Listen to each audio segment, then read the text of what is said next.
Good morning. My name is Elizabeth May. I'm leader of the Green Party of Canada, and today marks the first 6 months of the Trudeau administration. It also, of course, May 2nd is my 5-year anniversary as a member of Parliament. Been through quite a lot in this place, facing the majority Conservative government under Stephen Harper. But the first 6 months of the Trudeau administration garner a moment to stop and reflect and see how they're doing. It is my intention to publish a report card with grades on November 4th. By then, in their 1-year anniversary from swearing in, we should know whether they're on track to meet campaign commitments and to meet commitments they've made to Canadians in the speech from the throne. C'est une question toujours de faire les notes de notre parti, d'un gouvernement nouvel. Maintenant, la question, c'est toujours qu'est-ce que c'est le contexte pour faire les notes, un bulletin de notes de notre parti. C'est une question de leurs promesses dans la plateforme et aussi pour le discours de trône. So looking at the first 6 months, we've got 13 different categories that we have prepared, essentially a performance report suggesting where they need to pull up their socks if they're going to get passing grades by November 4th on their 1-year anniversary. But for every category for now, we've graded them incomplete. Pour le premier sujet, c'est la catégorie de la démocratie. Et ici, nous avons les choses pour rapport qui a fait de bonnes. Les progrès impressionnants quand il agit de réduire le pouvoir du bureau du Premier ministre. Je suis vraiment impressionnée avec les choses que M. Trudeau a fait là. Il y a eu une transparence sans précédent pour des lettres de mandat. Unfortunately, whereas they were making such great progress on democracy, this week, I have to say I'm absolutely devastated that the Trudeau Liberals decided to take a page from the Harper playbook. And I don't just mean a figurative page, I mean a literal page. They took the same motion that the Conservatives used to deprive smaller parties and independent MPs, so Bloc Québécois, Green Party, and anyone who should in the future be independent. We all have now in the rule books of Parliament the right to bring substantive amendments to report stage in the House of Commons.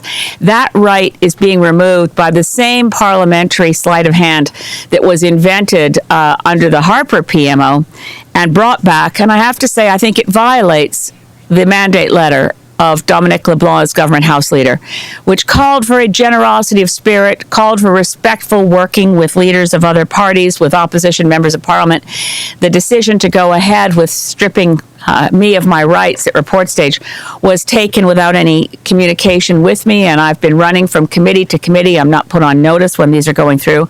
So I've been trying to persuade committee members not to deprive me of my rights, and I have to say it's clear that the newly elected Liberal MPs who are voting the way they're told to vote don't really even grasp the issue. They're just doing what they're told. I find this very sad because they had given such a promising start to enhancing democracy in the House of Commons. Un autre sujet très important, c'est une question fondamentale pour le Canada, c'est la question d'agir pour éviter les impacts de la crise climatique. Le gouvernement de M. Trudeau a fait un très bon job dans les négociations à Paris. C'est clair que pour un bulletin de notes, ça c'est vraiment un grand succès, et note parfait pour la direction dans la conférence de parti 21 à Paris. So we've got a really good start with the fact, there's no question, it's a fact that Catherine McKenna, as Minister of Environment and Climate Change, actually showed important leadership in the negotiations. Canada was among the very first industrialized countries to say in Paris, we're prepared to see this treaty be legally binding and strive to avoid more than 1.5 degrees global average temperature increase. Unfortunately, since coming back to Canada from Paris, there's been no movement whatsoever on removing the target left behind by the previous Harper government. We still have the weakest target in the G7. It's very clear that if the targets remain the same, we will not only fail to meet the 1.5 degrees global average temperature increase target, we'll blow right by 2 degrees. We'll end up at something around 3.5 degrees. And the window is closing rapidly on our ability, not just in Canada, but globally, to avoid catastrophic levels of climate change. So it's a tough thing, okay? I'm trying to be fair here. I'm negotiating and rather I'm grading a new government. And some people would say, well, heck, they've only had 6 months. What do you expect of them? I expect more from a government that really understands climate science. We simply don't have time to wait 6 months to a year to 2 years to 3 years to know that we have a new target. And the more time that goes by with the old target, the greater the likelihood that provinces and territories and the federal government in developing a plan will only develop a plan to meet the old weak target. And that will be hashtag fail. We can't have that. We must do better. So moving a little bit more quickly through the categories. On environmental law, this is a key one where 3 federal government departments had their laws gutted under Stephen Harper's omnibus budget bill C-38 in spring of 2012. The question is, why are we not getting rid of C-38 and C-45 more quickly? The laws that were affected were the Fisheries Act, the Environmental Assessment Act, and the Navigable Waters Protection Act. In this, we've marked an incomplete again. But again, as in the case with the previous Harper targets on climate, the longer these weak laws remain in place, the greater the likelihood that, for instance, under the Environmental Assessment Act, we'll continue to see the National Energy Board make decisions on projects. We'll continue to see the Canada-Nova Scotia Offshore Petroleum Board have the ability to approve wells in the Gulf of St. Lawrence without proper environmental review. This is a red flashing danger sign. In finance, found the federal budget was a mixed bag, quite weak in delivering on climate, and surprisingly weak, as the parliamentary budget officer has found, in bringing more transparency to federal budgets, in providing useful data. So again, I feel as though that first budget, I'm going to give them a bit of a pass. Budget 2017 better be stronger and clearer and have better data and really start delivering on the promises on infrastructure, because green infrastructure gets essentially only a passing level of mention in the first budget. Immigration is one of their bright spots so far. John McCallum's doing a really good job in meeting the target to bring new Syrian refugees to Canada. The decision on Bill C-6 to undo most of the damage from Harper's Bill C-24 that changed the nature of Canadian citizenship to one that was vulnerable to political expediency in banishing people, sort of a Middle Ages concept that Stephen Harper brought to citizenship, that we could banish people by stripping them of their citizenship if we decided to accuse them of terrorist crimes. And actually, they'd have to be convicted of terrorist crimes, but that's another subject, because under C-51, it wouldn't have to constitute an actual terrorist crime in the common sense understanding of the meaning to see someone stripped of citizenship. So very strong performance so far in immigration. Bill C-6 almost goes far enough to repair the damage of C-24, and we do have the new Minister of Immigration, John McCallum, promising to do more to undo the damage of C-24. Health, we were disappointed not to see money for a new health accord in the federal budget. We know that Jane Philpott has been mandated to bring in bulk purchasing for drugs to bring down the price. We'd rather see that move all the way to a full pharmacare program. On the rest of them, I'm going to skim them fast to ensure that I finish within the time requirements of the Parliamentary Press Gallery. Foreign policy, again, very disappointing to see the approval of the sale of armored vehicles to Saudi Arabia. Their human rights record is demonstrably below the bar that would allow Canada to be selling military hardware to Saudi Arabia. But Stéphane Dion has committed to ratifying the Arms Control Treaty, has committed to ratifying the optional protocol against torture, and we do see an improvement in rebalancing Canada's role in the Middle East to pay heed to the humanitarian needs and the human rights of Palestinian peoples. On trade, everything depends on whether we have a really fair consultation on the Trans-Pacific Partnership Agreement and CETA. We're, as a party, the Green Party opposes both of those trade deals, but we do applaud Minister Freeland for taking up the appeal against the most devastating loss under investor-state agreements that Canada has yet suffered, which was the decision of an arbitration panel under Chapter 11 of NAFTA last spring in March, finding for a U.S. corporation, Bilcon, in circumstances that are deeply troubling for Canadian democracy and the future of environmental assessment. Doing well, I'd say, on the beginnings of reconciling our relationship to Indigenous peoples, First Nations, Métis, and Inuit peoples. $8.4 billion in the budget is nothing to sneeze at, but it's not enough. We have to really change our approach to First Nations, and if we're serious about nation-to-nation relationships, then no further federal permits can be issued for Site C Dam. So Minister Hunter Tutu and Minister Marc Garneau are going to have to be very, very cautious to ensure that they do not issue any permits under the Fisheries Act or the Navigable Waters Protection Act for the Site C Dam, because that will blow a hole a mile wide through any promises of respecting First Nations treaty rights. So with that, I'll wrap up. There were 13 categories in total. We've provided a performance review on justice, fisheries, agriculture, and transportation. But I now want to open the floor to questions. Merci, and thank you all for being here. Do you anticipate that there'll be any review of C-51, or is it something, did I miss this? Or? C-51 is under review. Ralph Goodale has responsibility for that in his mandate letter. I've met with him about this. I know he's looking at it.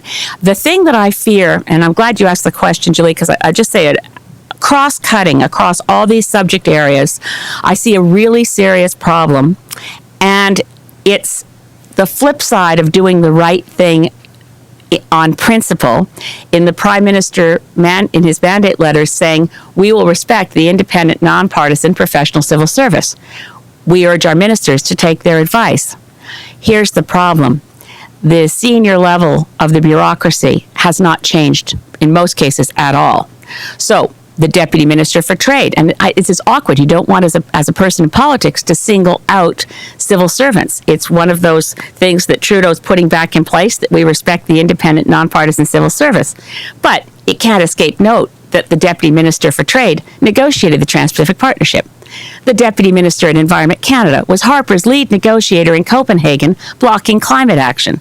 The Deputy Ministers in Foreign Affairs, the Deputy Ministers. So as you go across the board, the Deputy Ministers advising Ralph Goodale were okay with C-51.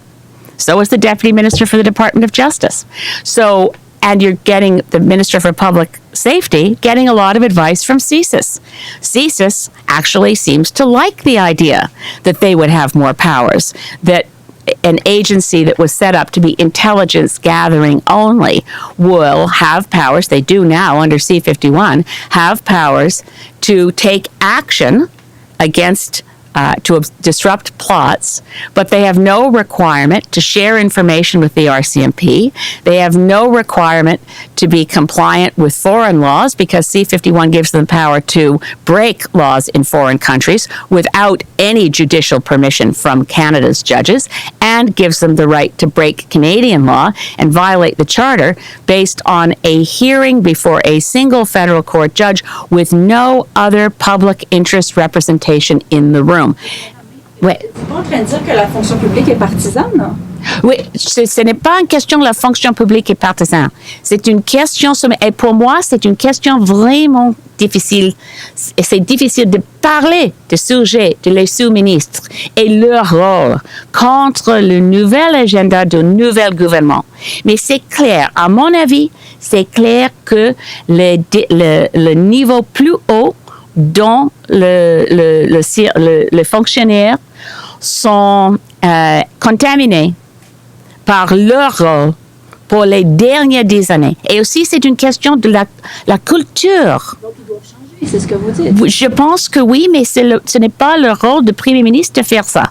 C'est clairement le rôle de Monsieur Warnock, comme le chef de tout le grand système fonctionnaire public, de assurer que les sous-ministres sont absolument à l'aise et engagés pour grands changements dans les politiques de Canada, dans tous les portfolios. À mon avis, actuellement, il y a un niveau de résistance contre le changement. Pour moi, c'est vraiment difficile de parler comme ça. C'est clair que ce n'est pas le rôle d'un député, un chef de notre parti, de mentionner qu'il y a un problème maintenant. Et c'est aussi la même chose pour Madame Le Boutelier dans l'agence Revenu Canada. L'avis, elle a reçu avis que ce n'est pas pour elle d'arrêter la transférence d'informations, de toutes les informations, c'est pas le mot juste, mais pour tous les noms, les adresses des Canadiens avec un lien avec les États-Unis vers les États-Unis pour peut-être pour les impôts des États-Unis. C'est sur le loi FACTA où Madame La Boutelier elle a accepté l'avis de son fonctionnaire. Ce n'est pas acceptable pour moi qu'il n'y a pas un moment pour dire arrêtez un moment. So, fait ce procès-là, M. Harper, quand il parlait des liberal senates and the liberal public servants, on lui a pas reproché de voir la fonction publique comme un obstacle. Est-ce que c'est pas ça qu'on est en train de Oui, pour moi, c'est pour exactement pour ça, parce que c'est toujours le problème quand M. Harper a pensé que les fonctionnaires sont libéraux. Pour moi-même, je suis vraiment étonnée parce que j'ai l'idée que maintenant, ce n'est pas une question, les fonctionnaires sont partisans. Mais après 10 ans dans une culture où il n'y a pas une atmosphère créative pour encourager les fonctionnaires pour le développement des politiques innovatrices, c'est toujours une situation de le Premier ministre exige et les fonctionnaires fait qu'il a demandé.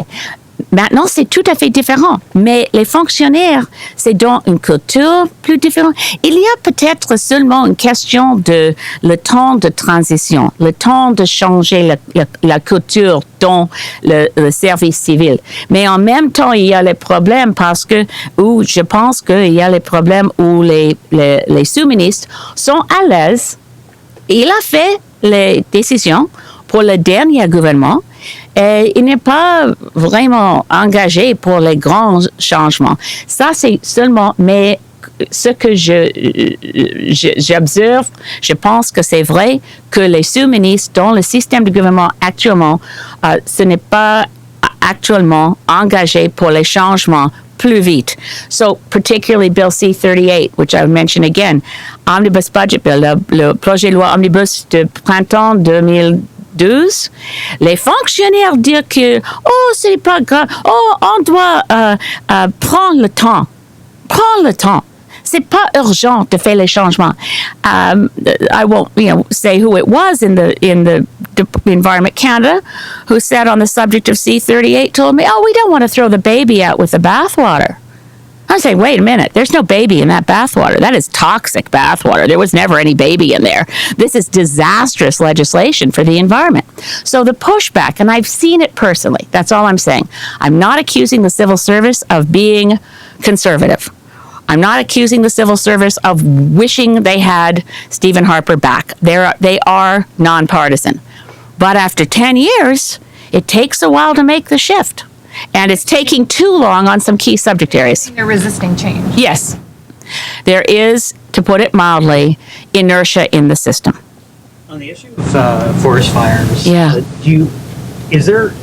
Are we at the point where are there still things that the federal government can do to help communities prevent or prepare for these sorts of situations Yeah. from happening? Absolutely, and it is something that Ralph Goodale, as Minister of Public Safety, is looking at. I've spoken with him about the fact, and as we are in a situation, it's clear that we are not yet in a new normal, but we've lost our old climate. We don't know where we will end up having an equilibrium in the environment. We don't know when the atmospheric changes will settle out. everything depends on transitioning away from fossil fuels as quickly as possible if we are to survive on this planet, and if we are to have a functioning civilization. We really must meet the targets in the Paris Accord, which include striving to avoid 1.5 degrees Celsius global average temperature increase. But even at 1.5, I mean, we're about 1 degree now. We are experiencing increasing numbers of devastating extreme weather events. We are going to experience more. So the adaptation piece of climate change is something that the new government is looking at. Minister of Public Safety Ralph Goodale is looking at how do we better prepare for floods, for fires, for extreme weather events, including the tidal surges that we're experiencing now, are nothing compared to what would happen if we go to 2 degrees and risk losing the Greenland ice sheet, which would, by the way, this is the kind of thing I don't get to share very often with journalists, but if the Greenland ice sheet goes, that makes, the impact is 7 to 8 meters sea level rise. We're not talking about things that are easily survivable. We're talking about losing every coastal city. At 1.5 degrees is the only way to ensure that the low-lying island states aren't permanently submerged. At 2 degrees, we lose the low-lying island states of the planet. So we talk about Syrian refugees. We'd really have to brace ourselves for climate refugees from all around the world. So to avoid the worst, we need to reduce emissions fast. To prepare for what we can no longer avoid, we need a very robust adaptation strategy, which includes forest fire preparedness, includes floods, droughts, extreme weather events, ice storms. All of these will become more frequent and more severe. Is there anything about the Fort McMurray fire that's related to climate change? Or Of course. could you explain how? Well, the temperature records were being smashed through all of last month for northern Alberta. Now, no one single event, no scientist would ever say this event was caused by climate change. But scientists will say, we know that with a destabilized climate, we know that with an increasingly, with higher global average temperatures, we will see more frequent, more extreme weather events. So it's completely the case that the Calgary flood was consistent with climate events that were predictable. Again, though, the caveat is always no one single event can be linked with climate change. But the fact of the matter is we will see more fires, more floods, more droughts, more ice storms, more storm surge sea level events. We will see more catastrophic events due to an erratic climate, due to our addiction to fossil fuels. And we're seeing them globally, and people don't find it debatable anymore. But in terms of climate change, you're laying out, the higher temperatures and so on. You said the records were smashed through in the past month and so on. But it's got nothing to do with the fact that it's Fort McMurray and it's near the oil field. No. Just to do with the weather change. That's right. No, it's due to global emissions, and this is a global problem. And Canada is 2% of global emissions, but we're much more than 2% of global influence, which is why I was so proud to be on the Canadian government delegation at COP21, because I often tell public meetings that ask me about climate change, thank God our election was October 19th and not December 19th, or the world might not have gotten an agreement in Paris. That's how significant Canada's role is in global negotiations. When we're playing for the guys with the white hats, the negotiations go better. And if we're in the guys with the black hats, we tend to bring the whole process down. We're very good at obstructing. Canada's obstruction on climate actions from 2006 to 2015 is a significant factor in the failures that occurred in global negotiations between 2005 and 2015. Vous avez évoqué les cibles de réduction des gaz à effet de serre qui sont toujours les cibles des conservateurs. Ouais. Mais jusqu'à tout récemment, on avait des rapports qui nous disaient qu'on serait même pas capable d'atteindre les cibles. Ouais. C'est pas vrai que c'est pas capable. C'est absolument possible d'atteindre tous les cibles de le gouvernement M. Harper, puis c'est vraiment possible d'atteindre les cibles plus ambitieux que ça. On doit faire les choses dans un système où on pense de toutes les choses qui sont possibles. 30% des émissions de gaz à effet de serre sont à cause de nos édifices autour du Canada. C'est une question de gaspillage énergétique que nous avons maintenant actuellement 30% des émissions de gaz à effet de serre à cause de nos maisons.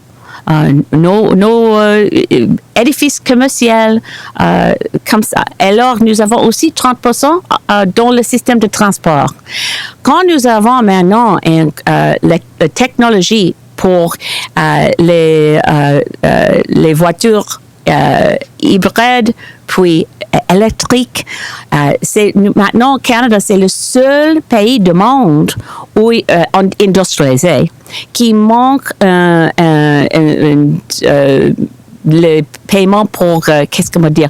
We are not giving any tax benefit for buying an electric or hybrid vehicle. Nous sommes le seul pays industrialisé du monde qui manque une subvention personnelle pour quelqu'un qui achète une voiture plus écolo. Il y a les choses à faire aussi pour l'électricité, pour l'amélioration de notre infrastructure électrique pour le est à ouest. C'est clair que Hydro-Québec a la capacité de vendre l'électricité au maritime, mais il y a un absolument arrêt à Moncton. Pourquoi? Il y a les choses à faire. Et aussi, c'est clair que pour atteindre les cibles de Paris, on doit aussi aider les pays en développement de réduire leurs émissions parce que le coût par tonne, c'est plus bas pour réduire les émissions dans les pays en développement. Vous voyez de la part du gouvernement de Justin Trudeau un intérêt, là, une volonté de changer ces cibles-là? Oui, je pense que oui, mais chaque fois qu'il y a dans les journaux quotidiens que les cibles de Canada, les cibles à Paris sont 30% en bas de niveau 2005 par 2030, chaque fois, et c'est plus difficile d'imaginer que M. Trudeau va changer le cible de M. Harper. Pour moi-même, c'est comme un vraiment cauchemar. Parce qu'à Paris, Justin Trudeau jamais a dit que ça, c'est le cible de M. Trudeau. Il a jamais dit que 30% en bas de 2005 par 2030. Mais avec plus de temps, et la répétition que ça, c'est le cible de Canada et c'est très difficile d'atteindre les cibles. Pour moi-même, je suis vraiment, j'ai peur maintenant que peut-être non. C'est la première fois que j'ai peur que peut-être M. Trudeau va accepter les cibles faibles de M. Harper. So I don't want to see him do it. I want to make sure Canadians know that the weakest target in the G7 is what Canada tabled late last May, when Leona Aglukkaq tabled them. Under the Paris Accord, our targets are housed at the United Nations. We can withdraw them and replace them at any time. And again, this is where Canadian leadership is needed, because the aggregate of all totals, of all targets, rather, the aggregate of all targets of all nations on Earth, when added up, if delivered on time and on target, take the planet to 3.5 degrees Celsius global average temperature increase, which spells potential runaway global warming, which not only means it'll be harder to grow food and harder to have a beach house, it means it'll be harder to imagine that our kids can survive and grandkids can survive at all. These are not small stakes anymore. This is whether we survive. And 3.5 is way past danger zone. So we have to improve our targets. And the extent to which the conversation in Canada is shifting to, oh, it's so hard. Oh, we don't know if anyone will agree. Oh, we can't do it. Away from where the focus was when we were negotiating in Paris, which was, all of us understand here, and this was the conversation among world leaders, all of us understand here that if we don't reduce emissions dramatically, if we don't make an economic transformation of our societies to a post-fossil fuel economy by 2030, 2040, 2050, we simply won't have a livable world. These are the stakes that we have, and that's why it's hard. I know Justin Trudeau's only been Prime Minister for 6 months. I know Kath McKenna's only been Minister of Environment for 6 months, but the procrastination is 30 years old, and they don't have time for delay. C'est pour ça que j'ai dit dans cette bulletin de rendement de leur effort pour les premiers 6 mois que c'est vraiment dangereux d'avoir les retards. Les retards sont dangereux. Le temps presse. C'est clair. Can you elaborate a little bit, just going back to the public servant thing, what makes you say that they're resisting change? Well, it's, let me give you some examples. I did give you the example of knowing that civil servants at Environment Canada have not been on board to get rid of the changes made to the Environmental Assessment Act quickly. And again, I put a caveat in this, I'm very fair, that again, the environmental movement has given different advice. Some environmental groups have said we need to replace C-38's changes to environmental laws right away. Others don't trust the Liberals to do more than one change. I've been pushing that we should bring back all the laws, the Environmental Assessment Act, the Fisheries Act, and the Navigable Waters Protection Act, as they were in 2006. Bring them back holus bolus, no changes. Bring them in quickly and use that as the baseline for further reforms, modernization, and improvement. But the reason they don't, what I was saying, the reason I was saying about trust, a lot of the groups that don't want to have the laws replaced right away think that once we bring back the 2006 versions of the Fisheries Act, the Environmental Assessment Act, and the Navigable Waters Protection Act, that would be the end of it, and the Liberals wouldn't come back to examine them again. So that's where the debate comes in. I'm apoplectic about this, because what will happen is, as long as the current Environmental Assessment Act is in place, it means not only are environmental reviews a joke, but the wrong agencies are doing them. And people have very short memories. I'm astonished by how short our memories are. Up until 2012, the National Energy Board never did environmental assessments. Neither did the offshore petroleum boards for Nova Scotia or Newfoundland Labrador. Neither did the Canadian Nuclear Safety Commission. These agencies are incompetent for purposes of environmental review. They may be competent regulators in the jobs they had before 2012, but they are completely unsuited to doing environmental assessments. So I'm sorry for interrupting, Althea. What was the rest of that? So you mentioned C-51. Yeah. You mentioned the environment now. Yes. But you mentioned a plethora of Yes. deputy ministers who Yeah. kind of are calling for complete change at the top. Are there departments that you think, I mean, how do you... Well, I've do you seen think that the problem is the What's your public group? service? I'm seeing it. Well, I'm seeing it on a very regular basis. That, for instance, the Trade Department sent out a note that was rah Trans-Pacific Partnership because it came from the civil service side of the operation. It was not one that was signed by the minister. She is trying, and I believe she's in earnest, that Canada is not saying rah Trans-Pacific Partnership. They're going out and consulting. They recognize that this was negotiated, and I think it was a breach of the principle that the government in writ period is a caretaker government, but the Deputy Minister of Trade was responsible, and it's not her fault, goodness knows. She was under instructions from a previous government. But it suspends disbelief to think that people who've been personally engaged in personal accomplishments, whether they're the Trans-Pacific Partnership Agreement, whether they are stopping climate action at Copenhagen, whether they are negotiating to take Canadians' tax data and shipping it off to the U.S., it is not really possible to imagine that there's no loyalty to the actions that you've personally undertaken as a senior civil servant. There's pride in accomplishments. Logically, they were doing the right thing because their job as civil servants is to follow what they're instructed to do by the political side of government. And I'm seeing that, for instance, another example, which was an access to information, we know that the advice to Diane Leboutillier about 155,000 tax records of Canadians that was passed on to the United States, that the advice she was given was, there's no role for you here. I think that was wrong advice. I think that was bad advice. There's a court challenge right now. There's a court challenge that the Foreign Affairs Tax Compliance Act, FATCA, violates the Charter of Rights and Freedoms. That's because it does. It violates the Charter of Rights and Freedoms according to advice that was given to Jim Flaherty at the time by Canada's leading constitutional lawyer, Peter Hogg. So I think the minister should have been given the option to say, you don't have to transfer this. Let's look at it anew. You're the minister. There's a challenge, but the advice she received from her department was, don't look at it. Send it on.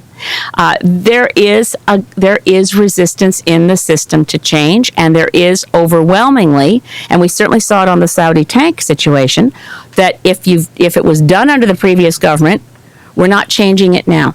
There's a lot that I see happening like that. So again, I'm giving you my observations.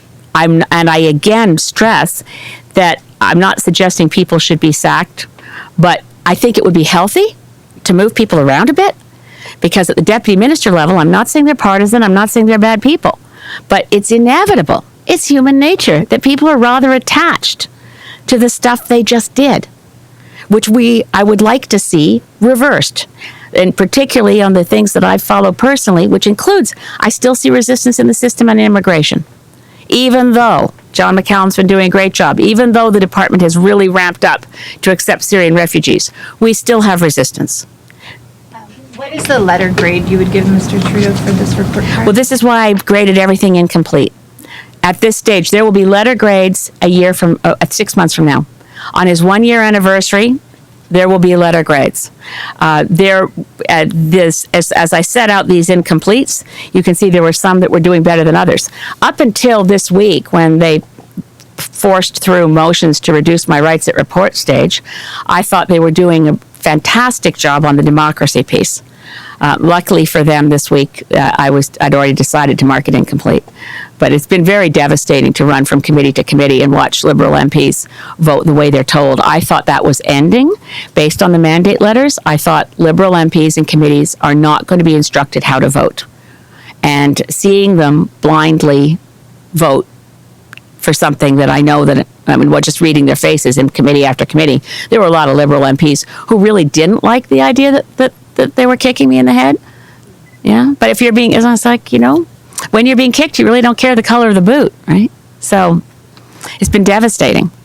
But I still hope for good things from them, because I must. I'm a Canadian first and leader of a federal party in opposition second.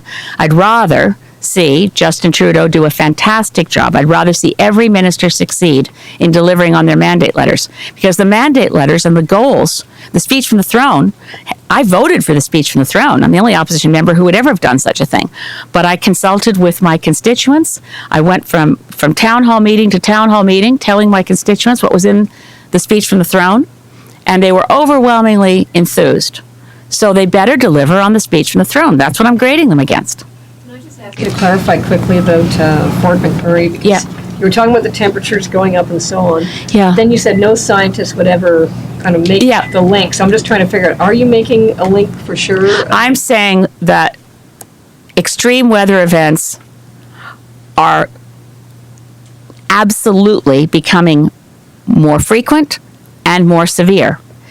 The fact that the forest fire season has arrived so early in northern Alberta is very likely a climate event, very likely related to extreme high temperatures and very low humidity, very low precipitation. And it is, as we saw the quote from one of the firefighters, it's a firestorm. It jumped a highway. It jumped a river. It's a devastating tragedy right now. And I think our focus is always on the right now, which is to think for the firefighters, first responders, for people who are losing their homes. It's a disaster, but it's a disaster that is very related to the global climate crisis. So just again quickly, how can Fort McMurray mitigate this damage next year? Like, what could a community like that, what could they possibly do to make sure that they don't have a similar forest fire next year? In looking at adaptation to climate change, there are things that can be done. Communities that are located in swaths of boreal forest can do more to create fire buffer zones. But again, this one jumped a highway and jumped a river. So it's a question of preparedness, a willingness to move quickly. I think the communities, the fact that they were able to move people out of Fort McMurray in such an orderly way is something of a miracle, but also a tribute to the community and to the first responders that they were able to do that. A lot of adaptation to climate change isn't that you can avoid a disaster, but that you know how to move away from it quickly. And, floodplains are an issue that I think we could talk about more easily than fires. After a major flood, it does not make sense to relocate in the place where the flood has taken place, because what used to be a 1 in a 100-year event is likely to become a once in a decade event. So that's where the adaptation piece comes in.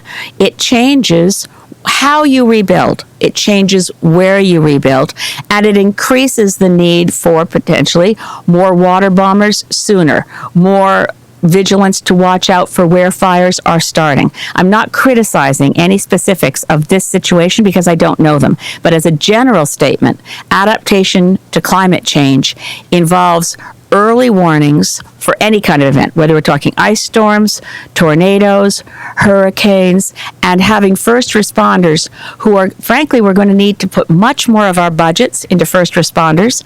I'm very engaged right now in working locally in my community so that we're better prepared for the Cascadia Fault event that will eventually happen on the west coast of Canada and the west coast of the U.S., which can have potentially 40,000 fatalities. We need more preparedness there. We need more preparedness for extreme weather events. Does it make you rethink rebuilding in Fort McMurray if you lost your home? That's too personal right now for me to answer because I know people are looking at losing their homes, and I don't want to be a person who says you can't go home. But it does mean in general that after an extreme weather event, you need to talk to the experts and figure out how do we rebuild in a way that makes us more resilient against the next big weather event or disaster that hits us. Merci. Merci beaucoup tout le monde.